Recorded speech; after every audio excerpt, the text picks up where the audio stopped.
Voilà, mesdames et messieurs, bonjour. La Côte d'Ivoire, notre pays, est en deuil depuis le mercredi 10 mars avec la disparition du Premier ministre. Mais bon, qu'est-ce qu'on va faire si ce n'est pas de prier? Il faut dire que notre pays, depuis quelque temps, est habitué à ces genres d'événements depuis 2010. On ne fait qu'assister à des décès de personnalités, sans oublier même des anonymes dans les différentes crises qu'on a connues. Nous souhaitons les condoléances à la famille d'Ahmed Bakayoko, à la famille de tous les illustres disparus. Nous pensons au ministre Abdraman Sangari, au directeur général du port autonome, M. Gossio. Nous pensons à la famille du ministre de l'Intérieur, Désiré Tagro. Voilà, il y a eu beaucoup de cas comme ça. Mais bon, voilà, nous saluons tout le monde. Tous les regards sont actuellement tournés vers Séguéla.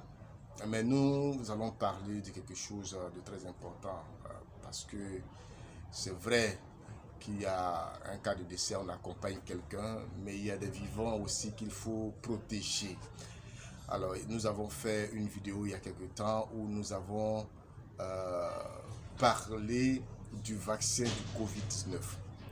Le vaccin du Covid-19 qui est arrivé en Côte d'Ivoire, il s'appelle AstraZeneca, qui est arrivé en Côte d'Ivoire depuis le 26 février. Et il y a eu déjà le lancement qui a été fait avec la première personne vaccinée, en l'occurrence le Premier ministre par intérim Patrick Achi, qui a été le premier Ivoirien vacciné. Et à sa suite, beaucoup ont été vaccinés. Nous recevons beaucoup de messages de la part du gouvernement pour communiquer sur ce vaccin. C'est pour cela que nous faisons cette vidéo, pour essayer d'attirer un peu l'attention des uns des autres. Alors, vous savez que la Côte d'Ivoire est un pays pauvre. Nous sommes un pays du tiers-monde. Ça, il ne faut pas qu'on l'ignore. On nous avait promis l'émergence à l'horizon 2020, nous sommes en 2021. L'émergence n'est pas arrivée. Nous devons encore attendre longtemps, peut-être la fin du troisième mandat. Des choses peuvent certainement se passer, mais pour l'instant, nous n'en sommes pas encore là.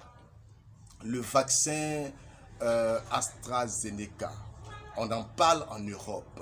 Nos dirigeants semblent ne pas entendre. La France, qui est un peu comme notre mère, vient de suspendre la vaccination en France. On vient de suspendre la vaccination pour des questions de précaution. Nous présentons d'abord cet élément et puis nous revenons.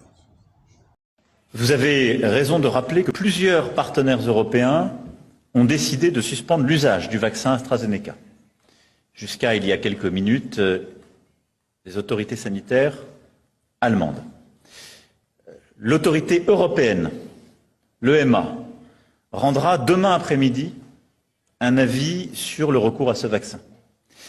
Et donc, sur la recommandation du ministre des Solidarités et de la Santé, en lien avec les autorités sanitaires françaises, puisque ce sont des questions sanitaires, et doivent être éclairées par ces autorités indépendantes, la décision qui a été prise, en conformité aussi avec notre politique européenne, c'est de suspendre, par précaution, la vaccination avec AstraZeneca, en espérant la reprendre vite, si l'avis de l'EMA le permet. Et donc là aussi, nous avons un guide simple, être éclairé par la science et les autorités sanitaires compétentes, et le faire dans le cadre d'une stratégie européenne. Donc nous suspendons jusqu'à demain après-midi. Alors, après avoir suivi cet élément, je pense que cela est clair. La France, parce que c'est notre parrain aux Nations Unies, c'est notre parrain dans le Conseil des Nations. La France, il ne faut pas qu'on se cache la face, notre ancien colonisateur. Donc, nous savons très bien que quand la France, qui est un pays, un grand pays, qui a les moyens prend une telle décision, nos autorités africaines et ivoiriennes particulièrement doivent pouvoir réfléchir et voir la solution à prendre. Le problème, c'est lequel? Le vaccin AstraZeneca a un problème.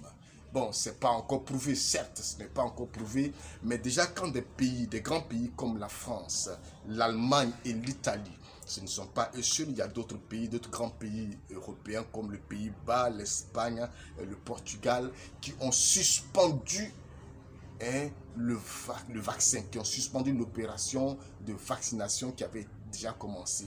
Le problème, c'est que un premier cas a été signalé en Europe. Le premier cas, c'était en Danemark, où il y a eu un cas, enfin plusieurs cas, c'est même pas un cas, mais plusieurs cas graves de caillots sanguins.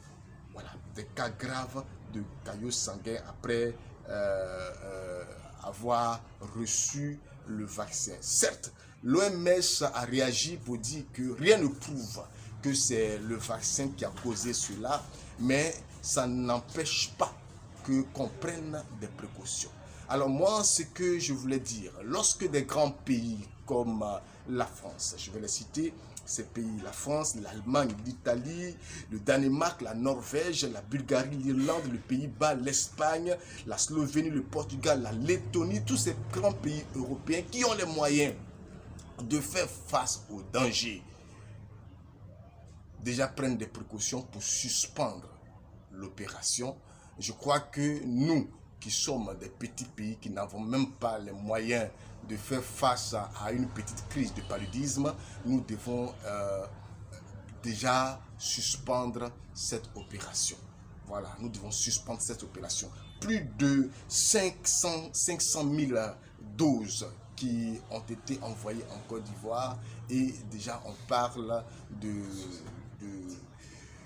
d'effets néfastes sur la maladie. Je crois que nos autorités doivent prendre des précautions. Le ministère de la Santé doit prendre des précautions pour ne pas que ça arrive. On n'a pas dit que le vaccin est mauvais, mais on dit qu'il faut prendre des précautions parce qu'actuellement, il y a des recherches qui sont d'être faites pour voir si c'est le vaccin qui a causé ces cas de caillots sanguins dans la vie des personnes. En Norvège, par exemple, il y a eu 2 cas de décès. 2 cas de décès après avoir été vaccinés. Et c'est 2 soignantes.